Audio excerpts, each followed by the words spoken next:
Direktur Utama Angkasa Pura II Bapak Muhammad Awaludin dan Direktur Operasi Angkasa Pura Airports Bapak Windo Asril Rose. Baik, terima kasih kami ucapkan kepada seluruh para narasumber yang telah hadir pada konferensi kali ini dan yang akan menyampaikan update informasi yang sangat penting terkait dengan penanganan pandemi COVID-19, khususnya pada kesempatan kali ini terkait dengan integrasi dan data kesehatan yang akan dipergunakan oleh masyarakat Indonesia selama pemberlakuan PPKM darurat ini.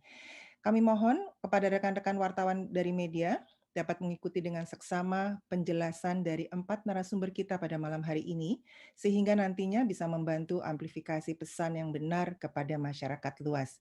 Baiklah, untuk yang pertama, kami persilakan Bapak Budi Gunadi Sadikin selaku Menteri Kesehatan Republik Indonesia. Monggo Bapak. Terima kasih rekan-rekan media yang saya hormati. Assalamualaikum warahmatullahi wabarakatuh. Pak Menteri BUMN, Pak Menhub, Pak Menkominfo juga hadir ada di sini. Terima kasih nih, minggu-minggu malam masih berkenan hadir di acara press conference ini. Jadi seperti kita ketahui bersama, PPKM darurat sudah dimulai sejak 3 Juli sampai 20 Juli. Dan salah satu kriterianya adalah untuk penerbangan dibutuhkan validasi terhadap sertifikat vaksinasi dan sertifikat PCR. Nah, kami di Kementerian Kesehatan mendapat masukan dari maskapai penerbangan yang ada di tempatnya Pak Menteri BUMN, yang ada di tempatnya Pak Menhub, juga dari para operator bandara yang ada di tempatnya Pak Menteri BUMN dan Pak Menteri Menhub, agar bisa prosesnya disederhanakan dan kalau bisa dibuat menjadi digital agar tidak ada pemalsuan. Karena seperti kita ketahui bersama, yang sifatnya kertas itu banyak sekali pemalsuannya. Baik itu laporan PCR dan yang kita takuti juga nanti sertifikat vaksinasi juga bisa dipalsukan. Untuk itu, kami sudah melakukan kerjasama sekarang dengan Angkasa Pura II untuk melakukan pilot project. Kita akan coba tanggal 5 Juli sampai 12 Juli untuk penerbangan Jakarta-Bali dan Bali-Jakarta, bahwa sertifikat vaksinasi dan juga sertifikat PCR bisa dilakukan secara digital. Karena datanya kebetulan ada di Kementerian Kesehatan, data itu kita buka dan kami hubungkan dengan Angkasa Pura II, sehingga setiap orang yang check-in di Angkasa Pura II bisa menunjukkan QR Code dari aplikasi Peduli Lindungi, atau dia bisa memasukkan NIK-nya. Nanti langsung akan dicek oleh sistem apakah yang bersangkutan sudah divaksinasi di aplikasi Peduli Lindungi, dan juga dicek oleh sistem apakah PCR-nya juga sudah ada laporannya, karena data laporan tes PCR dari 743 lab itu sudah terkoneksi di Kementerian Kesehatan. Dengan demikian diharapkan prosesnya bisa menjadi lebih efisien dan juga lebih cepat dan lebih aman, terhindar dari pemalsuan. Dan untuk teman-teman media sekalian, kita ingin di Kementerian Kesehatan mengintegrasikan aplikasi terkait dengan COVID-19 dan vaksinasi ke dalam Peduli Lindungi. Itu dimiliki oleh kakak saya, Bapak Menkominfo Joni Plate. Jadi kita mengundang beliau karena pemilik aplikasinya adalah beliau. Nanti Peduli Lindungi yang dibuat oleh Telkom dan sudah dihibahkan oleh Pak Menteri BUMN ke Pak Menkominfo, selain bisa untuk check-in, dia juga bisa dipakai untuk protokol kesehatan masuk ke hotel, sekarang sedang dicoba di Bali atau ke toko-toko, sehingga kita bisa melakukan tracing. Selain itu, insya Allah ke depan kita juga bisa menggunakan aplikasi Peduli Lindungi. Kalau dia sudah divaksin, dia masuk ke toko, dia langsung ketahuan, dia boleh buka masker atau tidak, atau dia boleh duduknya lebih banyak atau tidak. Dan kita bisa menggunakan Peduli Lindungi ini sebagai platform untuk pengembangan sistem digitalisasi penanganan pandemi COVID-19. Mungkin dari saya demikian, saya ucapkan terima kasih ke semua menteri, Pak Menteri BUMN, Pak Menkominfo, Pak Menhub yang sudah mendukung peluncuran ini, dan juga khususnya untuk Angkasa Pura II dan Telkom yang sudah banting tulang supaya ini bisa terlaksana. Dari kami demikian, terima kasih. Wassalamualaikum warahmatullahi wabarakatuh. Waalaikumsalam warahmatullahi wabarakatuh. Terima kasih banyak pada Pak Menkes atas penjelasannya. Dan berikut kita dengarkan paparan selanjutnya dari Bapak Menteri BUMN kepada Bapak Erick Thohir. Kami persilakan. Monggo Bapak. Assalamualaikum warahmatullahi wabarakatuh. Salam sejahtera, Om Swastiastu, Nama Budaya, Salam Kebajikan. Saya tidak panjang, hanya melengkapi yang sudah disampaikan Pak Budi sebagai Menteri Kesehatan, dan nanti juga ditambahkan juga oleh Pak Joni Plate dan Bapak Menhub, nanti Pak Budi Karya. Kami dari Kementerian BUMN tentu terus mendukung daripada integrasi data. Karena kita yakini integrasi data ini sangat penting di 3 hal. Satu, bagaimana yang selama ini sudah dibangun oleh Pak Menkominfo bersama kami, yang didukung juga Pak Menkes sebelumnya, bahwa integrasi data ini menjadi satu kesatuan untuk kita juga ke depan memastikan program-program pemerintah tepat sasaran. Nah, yang kedua, tentu kita bicara mengenai tadi, bagaimana servis yang bisa dilakukan kita di Kementerian BUMN, baik dari airport, baik dari kereta api, pelabuhan, ferry, bis, dan lain-lainnya, ini bisa terkoneksi. Karena ini bagian juga kita menjaga daripada customers experience, supaya mereka tidak bingung dalam arti menjalankan daripada tentu perjalanan mereka sehari-hari untuk rakyat ataupun nanti dari turis dari luar. Yang ketiga, yang tidak kalah pentingnya tadi yang disampaikan Pak Menkes, bagaimana taste and tracing, di mana nanti yang namanya paspor daripada vaksin dan lain-lainnya ini menjadi satu kesatuan, sehingga kita bisa memantau atau memastikan ketepatan daripada data-data untuk kita menangani daripada situasi pandemi COVID. Saya rasa dari saya itu saja. Terima kasih. Wassalamualaikum warahmatullahi wabarakatuh. Waalaikumsalam warahmatullahi wabarakatuh. Terima kasih Bapak Erick Thohir, dan selanjutnya kita beralih kepada Bapak Menteri Komunikasi dan Informatika, Bapak Joni Plate, untuk menyampaikan kepada Pak Joni Plate. Mohon izin, mungkin ada dari Bapak Wendo Asrul Rus yang Direktur Operasi Angkasa Pura akan ada tambahan penjelasan. Monggo Bapak, silakan. Baik, terima kasih Ibu Moderator yang saya hormati, Bapak Menteri Kesehatan, Bapak Menteri Perhubungan, Bapak Menteri BUMN, Bapak Menteri Kominfo. Terima kasih atas kesempatannya. Kami dari tim Prokes Kementerian BUMN yang terdiri dari Angkasa Pura I, Angkasa Pura II, dari teman-teman Kemenkes, juga ada dari teman-teman Telkom yang dalam hal ini memiliki aplikasi Peduli Lindungi. Kita bersama-sama mencoba untuk mencarikan solusi terkait dengan proses pelayanan di bandara, sehingga ini menjadi sesuatu yang lebih baik lagi pelayanannya kepada pengguna jasa, terutama untuk traveler. Lanjut, mungkin bahan presentasinya bisa disiapkan, ditampilkan Ibu, mohon izin. Ya, ada kan yang tadi telah disiapkan. Monggo silakan Pak. Dari tim Angkasa Pura tadi sudah ada. Baik, silakan Pak. Baik, terima kasih. Jadi terkait dengan integrasi ini background-nya adalah antisipasi dari peningkatan traffic penumpang pesawat udara. Sebagaimana yang kita ketahui bahwa setelah Lebaran kemarin, traffic yang tadinya berkisar 25-35%, ini sudah mulai naik di atas 50%. Dan ini hal yang merupakan satu obstacle terkait dengan kapasitas produksi manual yang dilakukan pemeriksaan kesehatan, terutama dokumen, sebelum penumpang itu melakukan proses lanjutan di bandara. Nah, ini yang harus kita selesaikan supaya tidak terjadi satu proses penumpukan. Nah, ini juga merupakan satu simplifikasi alur proses yang dilakukan oleh penumpang pesawat udara yang tadinya ada 2. Di situ ada aplikasi Peduli Lindungi dan juga ada IHC. Kita gabungkan jadi satu untuk memudahkan pengguna jasa. Kemudian untuk memastikan dokumen kesehatan yang diterbitkan ini telah terafiliasi atau terkontrol dengan baik, di mana semua nanti hasilnya akan diupload kepada satu sistem, yaitu database yang dimiliki oleh Kementerian Kesehatan, New All Record. Jadi di situ data ini diharapkan akan terkumpul, jadi tidak ada lagi pemalsuan. Kalau terjadi, ini penanggung jawabnya Yankes nanti tentunya akan ditindaklanjuti oleh teman-teman dari Kementerian Kesehatan.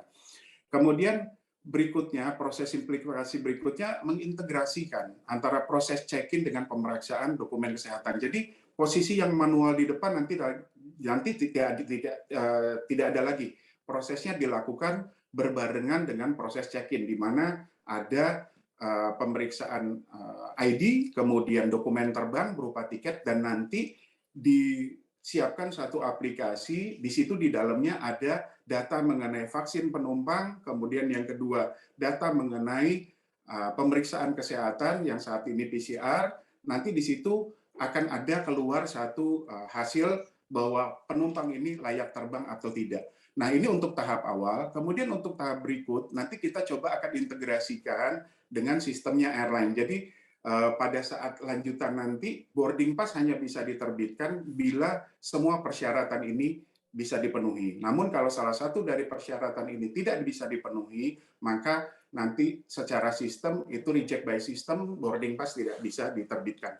Kemudian juga meningkatkan kapasitas bandara, implementasi program protokol kesehatan, ini kita mengurangi satu proses titik queuing atau antrian yang terjadi saat ini, dan ini juga meningkatkan slot time dari airline operator yang saat ini misalnya di Bandara Ngurah Rai kita slot per jamnya 18, dengan sistem yang kita integrasikan ini diharapkan bisa naik jadi 24 sampai 25 pergerakan, tentunya tetap dengan memperhatikan protokol kesehatan.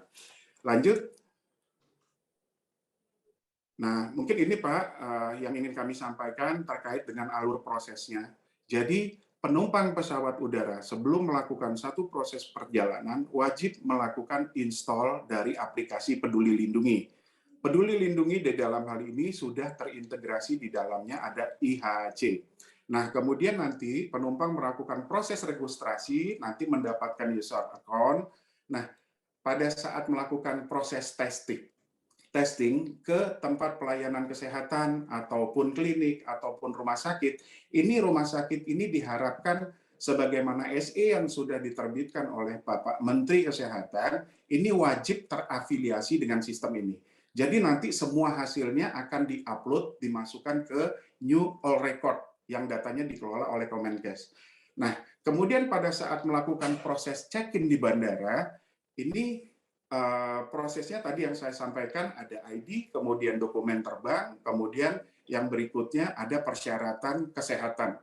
Nah, ini di dalam satu proses yang tidak ada lagi proses manual yang kita lakukan di sebelumnya. Nah, kemudian untuk kepentingan tracking dan tracing tadi disampaikan oleh Pak Menteri, di Bandara Ngurah Rai Bali dan di Bandara Soekarno-Hatta kita sudah tepatkan QR untuk posisi penumpang bisa melakukan proses scanning. Jadi di situ nanti untuk kepentingan tracking dan tracing, ini penumpang wajib melakukan proses scan untuk area-area tertentu yang berdasarkan assessment dari teman-teman KKP dan teman-teman bandara, ini diperlukan untuk penempatan scan QR. Nah, kemudian penumpang melakukan proses perjalanan tentunya tetap melakukan pengisian dari IHC. Nah, ini di IHC sendiri nanti sebagian data bisa kita scan dari boarding pass. Jadi pengisian ini tidak dimulai dari awal seperti yang kita lakukan saat ini, datanya terlalu panjang, sebagian sudah di-cover melalui data yang ada di boarding pass. Nah, kemudian penumpang melakukan proses perjalanan, terbang, kemudian landing sampai di Bandara Ngurah Rai. Tadi kita coba menjelaskan perjalanan mulai dari Soekarno-Hatta sampai di Bandara Ngurah Rai. Ini sesuai dengan komitmen yang disampaikan oleh teman-teman Kemenkes, karena data ini sudah ada di NAR dan sudah dilakukan validasi secara elektronik di posisi counter check-in, tidak perlu lagi ada antrian pemeriksaan dilakukan oleh teman-teman KKP di bandara tujuan. Nah, ini juga memberikan satu proses nilai tambah kepada kenyamanan penumpang dan hal ini juga mencegah terjadinya proses antrian. Jadi kalau tadinya slot kita per jam 1 jam bisa 6 pesawat, Pak, kita bisa tingkatkan menjadi 8 pesawat datang bersamaan, dan di situ tidak ada lagi proses penumpukan pemeriksaan dokumen kesehatan pada saat landing.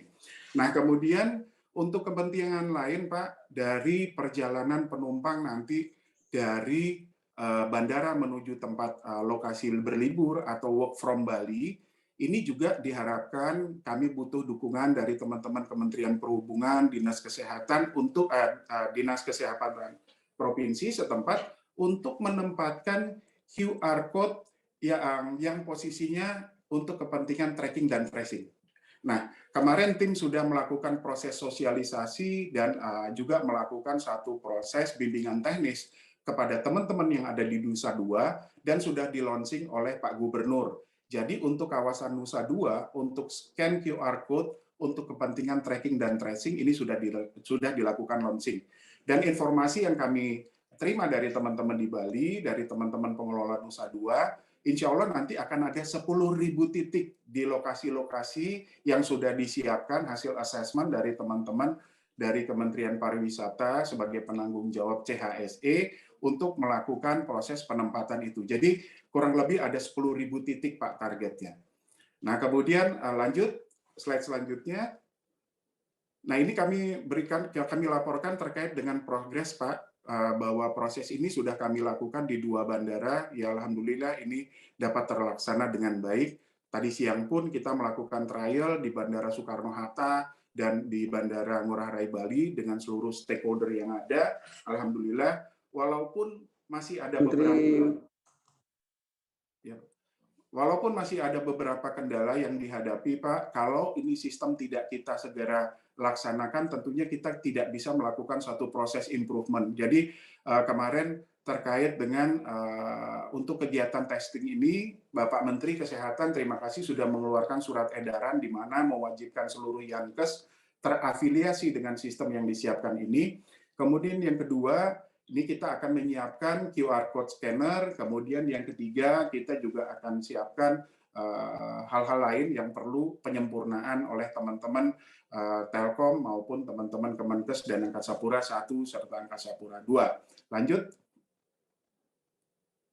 Nah, untuk proses tracking dan tracing tadi kami sampaikan, Pak, yang sudah berjalan di Bandara Ngurah Rai, kemudian di Bandara Soekarno-Hatta, kemudian juga transportasi dari Bandara Ngurah Rai menuju tempat lokasi wisata, Nusa Dua area ini sudah disiapkan semuanya. Nah, kemudian termasuk hotel dan kemudian menyusul ada 10.000 titik yang nanti akan segera disiapkan oleh teman-teman dari Kemenparekraf. Nah, kemudian dukungan yang perlu dilakukan adalah assessment terhadap fasilitas penginapan. Jadi kalau kita sudah mulai dari Nusa Dua, diharapkan nanti seluruh hotel dan tempat-tempat wisata, terutama rumah makan ataupun tenan yang ada di area wisata, ini bisa melakukan hal yang sama. Kemudian mohon izin Pak Menteri Perhubungan mungkin agar dapat menginstruksikan penerbitan QR code untuk kendaraan transportasi yang ada di Bali. Ini sebagai pilot project kita, mulai dari taksi bandara, kemudian taksi yang ada untuk pelayanan traveler, juga untuk alat transportasi massal seperti bis dan seterusnya. Nah, kami laporkan terakhir telah dilakukan, Bapak, di Bandara Soekarno-Hatta tanggal 29 Mei, kemudian DPS tanggal 3 Juni, dan di kawasan Nusa Dua untuk bimbingan teknis, testing, dan tracking dan tracing ini tanggal 4 Juni oleh tim protokol kesehatan dari Kementerian BUMN. Nah, kemudian kesiapan ini sebenarnya sudah ditinjau. Kebetulan pada saat itu ada tim dari Kementerian Luar Negeri dan Kementerian Pariwisata untuk sedang melakukan rapat koordinasi terkait dengan penanganan penumpang internasional. Jadi kemarin sempat ditinjau pada saat tim melakukan proses itu di kawasan Nusa Dua. Lanjut. Nah, kemudian untuk proses treatment sendiri, Pak, ini yang memang memerlukan perhatian kita juga, bahwa proses treatment ini memerlukan dukungan dari Kementerian Kesehatan dan Kementerian dan Dinas Kesehatan, di mana harus dilakukan selalu proses update, Pak, di mana proses untuk rumah sakit rujukan terkait bila mana nanti pada saat dilakukan work from Bali ataupun wisatawan yang melakukan proses itu di Bali sebagai pilot project kita, begitu terjadi sesuatu indikasi di dalam kesehatannya, ini sudah tahu rumah sakit rujukan yang harus dituju di mana, ataupun harus melakukan isolasi mandiri. Hotel-hotel yang menjadi rujukan untuk isolasi mandiri ini kita bisa dapatkan dengan mudah di Peduli Lindungi. Nah, kemudian sebagaimana yang kita ketahui bahwa proses vaksinasi ini sudah dilakukan dan prosesnya, datanya sudah dapat kita lihat di IHAC bahwa setiap warga negara Indonesia yang sudah melakukan proses vaksin ini ada datanya, baik yang pertama, yang kedua, sehingga ini proses nanti diintegrasikan sehingga pada saat proses check-in ini nanti akan bisa terlihat, sehingga pada saat dilakukan proses check-in salah satu dokumen yang tidak terpenuhi, bila mana salah satu dokumen tidak terpenuhi, maka penumpang ini dinyatakan tidak layak terbang. Namun untuk tahapan 2 minggu ini, Pak, sebagaimana yang disampaikan oleh Pak Menkes tadi, mungkin ada hal-hal yang tetap harus kita perhatikan agar di lapangan tetap menjadi satu perhatian kita semua bahwa pelayanan ini harus berjalan. Nah, tadi siang kita sudah melakukan proses rapat. Kalau sistem ini nanti terdapat satu gangguan, kita bisa lakukan rollback terhadap prosedur yang lama. Namun, kalau sistem ini tidak kita jalankan dari sekarang, kita nggak tahu, Pak, kapan kita akan memulai, karena ini akan terus dilakukan satu improvement, prosesnya harus berjalan. Dari proses perjalanan ini, nanti kita akan terus melakukan proses penyempurnaan. Berikut. Mungkin itu yang dapat saya sampaikan ke Bapak-Bapak Menteri. Terima kasih atas kesempatannya. Mohon masukan. Terima kasih. Terima kasih Pak Wendo selaku Direktur Operasi Angkasa Pura I dan juga sebagai Ketua Tim Protokol Kesehatan Holding BUMN Pariwisata dan Pendukung. Baik, selanjutnya kita beralih kepada Bapak Menteri Komunikasi dan Informatika, Bapak Joni Plate, untuk menyampaikan paparannya. Monggo Bapak. Baik, terima kasih. Sahabat saya, Pak Erik, Pak Budi Gunandi, saya nggak tahu Pak Budi Karya hadir juga apa enggak. Selamat malam, ya, selamat bertemu lagi, salam sehat. Kita sama-sama tahu ya bahwa lonjakan kasus COVID-19 ini masih tinggi. Karena ya disiplin untuk melaksanakan protokol kesehatan yang ketat itu harus dilakukan dengan setertib mungkin. Peran masyarakat untuk mengambil bagian dalam melaksanakan prokes 3M ini penting sekali untuk menentukan sukses dan cepatnya kita mengatasi pandemi COVID-19 ini. Sekali lagi penting sekali. Sebagai upaya untuk menekan lonjakan kasus COVID-19, ya kami terutama ya pada saat PPKM darurat ini kami melakukan beberapa langkah sebetulnya ya. Yang pertama ya pemantauan infrastruktur telekomunikasi secara ketat, optimalisasi pemanfaatan platform-platform digital, dan peningkatan utilisasi aplikasi Peduli Lindungi yang malam ini mendapat tekanan yang penting ini. Saat ini bersama dengan Kemenkomarves, Kementerian Kesehatan, KPCPEN, Satgas COVID, ya, kita telah menyiapkan media center PPKM darurat untuk menyampaikan update harian perkembangan kebijakan kepada masyarakat dan penjelasan atas informasi-informasi keliru yang sering kali membingungkan masyarakat. Saat ini terlalu banyak informasi keliru yang membingungkan masyarakat, membuat masyarakat takut. Padahal kita perlu menjaga kenyamanan, perlu menjaga percaya dirinya masyarakat sehingga kuat ya menghadapi COVID-19 ini. Pemantauan traffic internet melalui Monitoring Based Transceiver Station atau BTS merefleksikan pergerakan dari masyarakat di berbagai wilayah. Ini kami lakukan juga. Pemantauan ini sebagai acuan untuk memastikan bahwa masyarakat tetap berada di rumah atau berada di tempatnya. sekaligus menertibkan titik-titik wilayah yang mengindikasikan kerumunan. Pemantauan ini juga berfungsi untuk meningkatkan quality of service dan quality of experience layanan operator seluler, guna memastikan layanan yang optimal. Sehingga aktivitas masyarakat di ruang-ruang digital dapat berjalan dengan baik dan lebih optimal. Mendorong ekosistem platform digital untuk mendukung kesuksesan PPKM darurat. Kami harapkan platform e-commerce dapat menjaga profil produk yang ditawarkan tetap terkurasi sesuai dengan peraturan dan rekomendasi otoritas terkait termasuk BPOM tentu dalam hal ini. Sebagai contoh, jangan sampai ada obat-obat yang seharusnya dikonsumsi masyarakat dengan resep dokter dapat terjual di platform e-commerce secara bebas tanpa rekomendasi dari dokter.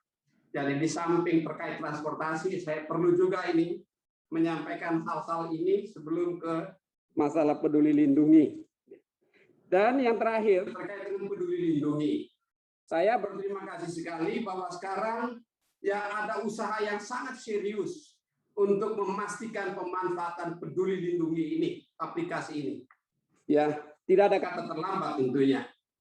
Utilisasi dan fitur-fitur aplikasi peduli lindungi akan mendukung percepatan program vaksinasi COVID-19, pemantauan zona risiko COVID-19 di seluruh Indonesia, tidak saja Jawa dan Bali, tapi di seluruh Indonesia. Penguatan layanan telemedis yang bekerja sama dengan mitra platform digital. Jadi ada beberapa ya manfaat penting dari aplikasi ini. Salah satunya penambahan fitur pindai QR code check-in ya, bagi masyarakat yang melakukan perjalanan dan mengakses fasilitas publik. Jadi ada QR code di fitur QR code di aplikasi Peduli Lindungi yang membantu ya masyarakat dalam melakukan perjalanan dan mengakses fasilitas publik. Tolong dimanfaatkan baik-baik ini.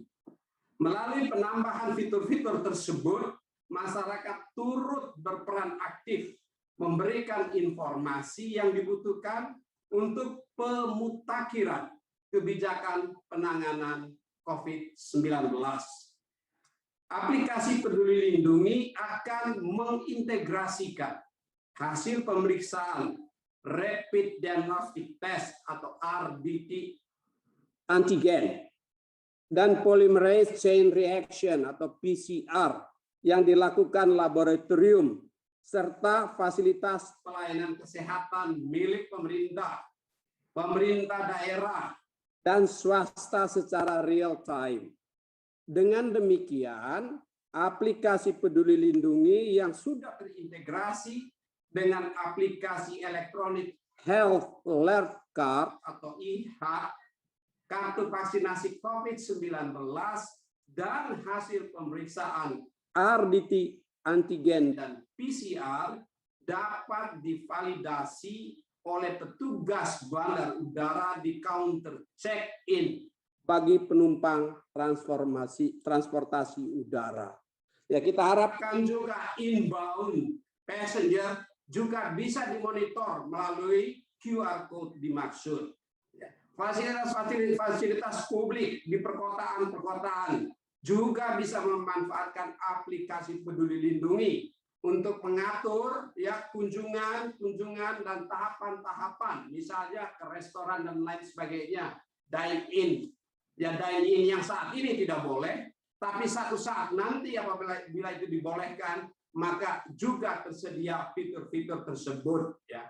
Dengan penambahan fitur digitalisasi dan integrasi dokumen kesehatan, kami tentu berharap pengawasan pelaku perjalanan dapat semakin optimal dan semakin efisien.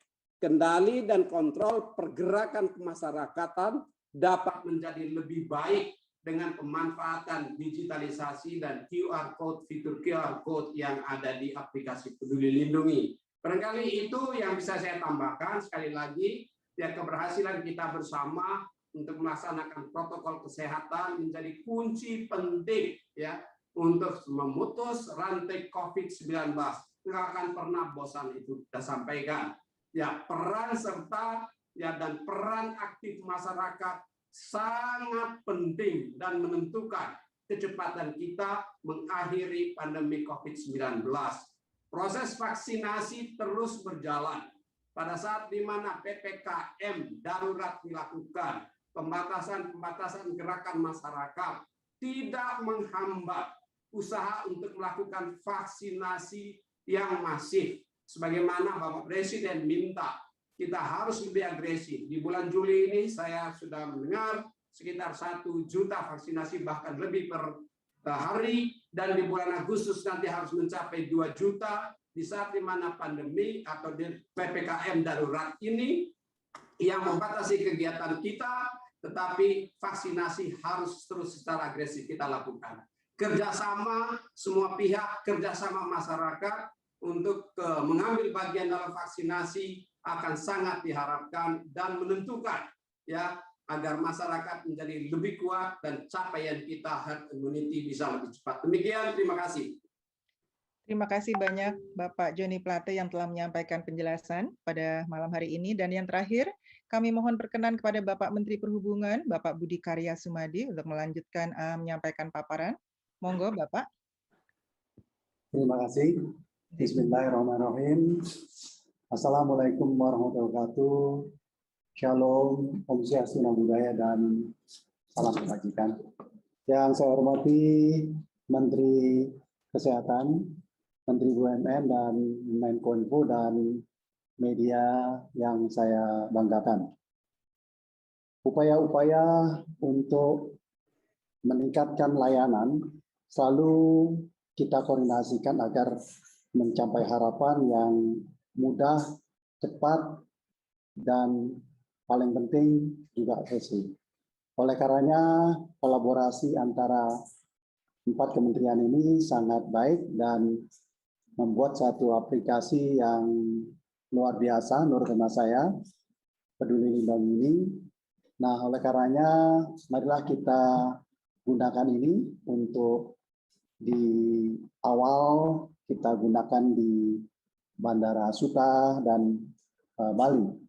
Dan kita harapkan bisa memperkuat pelaksanaan dari masa PPKM darurat ini.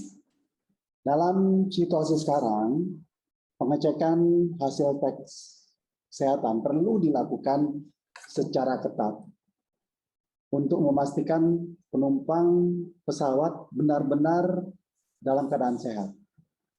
Dan untuk itu, integrasi penting dan upaya akses data, pemeriksaan kesehatan yang dari Kemenkes, tetapi juga saya minta kepada para operator melakukan dengan teliti, melakukan check and recheck, karena aplikasi ini kadangkala ada mereka newcomer yang belum terlalu pandai. Nah, oleh karenanya sedapat mungkin aplikasi ini jangan terlalu complicated, dan karena ini akan digunakan pada masyarakat banyak, dan ini bisa dipakai untuk menunjukkan bukti tes kesehatan secara digital. Bahkan kita nanti juga akan gabungkan dengan vaksinasi. Dan ini memastikan bahwa kevalidan daripada tes itu tidak bisa dipalsukan. Nah, selama ini para penumpang itu sebelum berangkat harus melakukan cek. Apakah itu antigen, PCR, dan menunjukkan hard copy. Nah, ini menimbulkan antrian. Belum lagi pemalsuan, dan memang kadang terjadi pemalsuan. Nah, oleh karenanya alat aplikasi dari Peduli Lindungi ini adalah satu yang bagus, dan kita integrasikan agar dapat memberikan suatu pelayanan yang lebih baik. tanpa melakukan validasi, menunjukkan hard copy, tanpa hard copy. Dan diharapkan ke depan tidak ada lagi antrian yang menimbulkan kerumunan dan tentu itu mencegah pemalsuan surat hasil tes kesehatan.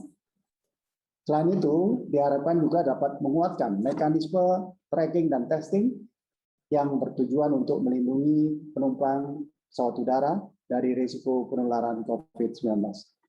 Selama ini koordinasi dan sinergi dengan para KL, dengan kementerian, dengan operator maskapai tentu berjalan baik, dan inilah salah satu hasil yang saya ucapkan terima kasih kepada Kemenkes, Kementerian BUMN, dan juga Kementerian Menkominfo, dan tentunya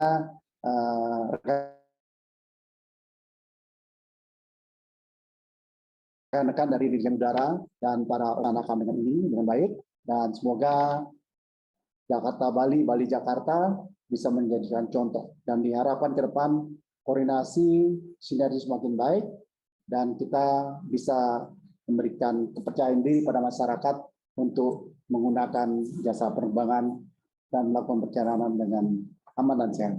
Terima kasih. Wassalamualaikum warahmatullahi wabarakatuh. Waalaikumsalam warahmatullahi wabarakatuh. Terima kasih banyak. Baik, Bapak narasumber, kita akan masuk ke dalam sesi tanya jawab karena memang waktunya hanya 10 menit lagi atau 15 menit lagi. Saya akan buka, sudah ada 2 di dalam chat group.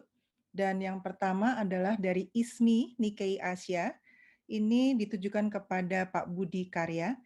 WNA yang diperkenankan masuk hanya yang sudah memiliki sertifikat vaksin atau fully vaccinated.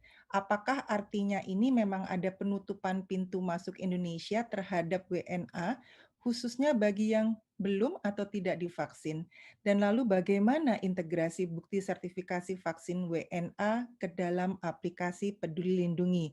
Dan apakah ketentuan syarat sudah divaksin dalam perjalanan udara ini merupakan yang pertama di dunia dan merupakan implementasi dari vaksin paspor, seperti yang pernah disampaikan Menteri BUMN sebelumnya. Monggo Pak Budi Karya. Pertanyaan yang baik sekali. Memang sejak 3 hari yang lalu, Pak Menko Marinvest mengadakan rapat. Di antaranya adalah tema dari bagaimana memberikan keharusan vaksin bagi pendatang atau WNA. Jadi sementara ini yang sudah diputuskan adalah bagi mereka yang datang dari luar itu adalah WNI. WNI ini sudah diberikan satu keharusan, ya, karena memang WNI. Tapi karena nanti jam 20 ada press conference antara Satgas, Menlu dan Kementerian Perhubungan, saya tidak mau mendahului apa yang akan disampaikan, tetapi sejak 3 hari yang lalu kita memang membicarakan secara detail agar segala sesuatunya itu memang firm dan memang menjadikan suatu dasar bagi kita untuk bisa memberikan layanan yang terbaik, baik mereka yang di dalam negeri maupun di luar negeri. Jadi sebentar lagi jam 8 akan ada press conference dari 3 lembaga, yaitu Satgas, Kemenlu, dan Kementerian Perhubungan. Terima kasih. Baik, terima kasih banyak Pak. Monggo Pak Erik, ada tambahan? Saya tidak. Terima kasih. Baik, terima kasih banyak. Teman-teman media, kita fokus. Dari saya ada tambahan sedikit, Mbak, ya, dari Menkominfo. Monggo boleh Bapak. Silakan Pak. Ya, saya mau menyampaikan bahwa penambahan fitur digitalisasi dan integrasi dokumen kesehatan, pengawasan pelaku perjalanan ini yang kita harapkan semakin optimal dan efisien. Juga yang melalui keputusan Menkominfo nomor 253 tahun 2020 yang lalu, ya, kami juga sudah mewajibkan pengelola aplikasi Peduli Lindungi untuk memastikan keamanan data pengguna, melakukan pemeliharaan sistem keamanan cyber aplikasi, serta melakukan update berkala. Jadi kepada masyarakat yang nanti data-datanya juga digunakan melalui QR Code, datanya akan terjamin dan mempunyai payung hukum yang kuat. Sistemnya juga harus didukung dengan security system, teknologi security system yang kuat, sehingga kita harapkan tidak terjadi kebocoran data di dalam aplikasi Peduli Lindungi itu sendiri. Demikian, terima kasih. Terima kasih Pak Joni. Baik, kita lanjutkan pertanyaan kedua dari Andi Antara. Ini ditujukan kepada Pak Menkes. Baik, sudah berapa banyak lokasi pelayanan kesehatan tes cepat atau PCR di masyarakat yang kini sudah terintegrasi dengan sistem di Kemenkes? Dan apakah sertifikat vaksinasi ini ke depan bisa menggantikan metode testing bagi masyarakat untuk mengakses tempat umum? Monggo Pak Budi Gunadi. Jadi sampai sekarang ada 743 laboratorium pemeriksaan tes PCR yang terafiliasi atau sudah didaftarkan ke Kemenkes. Kemudian ke depannya kita masih tetap untuk mengkombinasikan antara vaksin dan tes PCR. Terima kasih. Baik, terima kasih banyak. Baik, rekan-rekan media, berhubung waktu kita yang terbatas, maka sesi tanya jawab pada konferensi pers kali ini dengan terpaksa harus kita akhiri. Dan sebelum perjumpaan ini kita tutup, ada beberapa pesan kunci yang coba kami garis bawahi kepada rekan-rekan media. Kemenkes memiliki big data hasil pemeriksaan PCR atau antigen serta vaksinasi bagi warga negara yang diberi nama New All Record. Dan mulai saat ini Kemenkes membuka akses bagi operator transportasi udara melakukan pengecekan kesehatan penumpang secara otomatis tanpa perlu menunjukkan dokumen hard copy. Dan sudah ada tadi dikatakan oleh Pak Menkes 743 lab yang terafiliasi dengan Kemenkes dan memasukkan data ke dalam NAR. Angkasa Pura II dan bandara-bandara lain berada di bawah koordinasi Kementerian BUMN telah siap menerapkan uji coba integrasi data untuk transportasi udara. Dan kedepannya, aplikasi Peduli Lindungi akan memiliki peran penting dalam mendukung rencana pemerintah terkait dengan penanganan pandemi COVID-19. Dan masyarakat dihimbau untuk mematuhi peraturan perjalanan selama PPKM darurat dengan mobilisasi dan laju penyebaran virus. Baiklah teman-teman media, demikianlah konferensi pers 4 menteri pada kesempatan kali ini. Kami ucapkan terima kasih banyak atas kehadiran dan partisipasi rekan-rekan media. Terima kasih banyak Bapak Menteri semuanya, kepada Bapak Menkes, kepada Pak Erick Thohir, Pak BUMN, kepada Menteri Perhubungan dan Menkominfo. Terima kasih banyak Bapak, sehat terus semuanya Bapak. Dan besar harapan kami agar informasi yang berguna ini dapat disebarkan kepada masyarakat luas dengan sebaik-baiknya. Wassalamualaikum warahmatullahi wabarakatuh. Terima kasih Pak Menteri semuanya, sehat Bapak.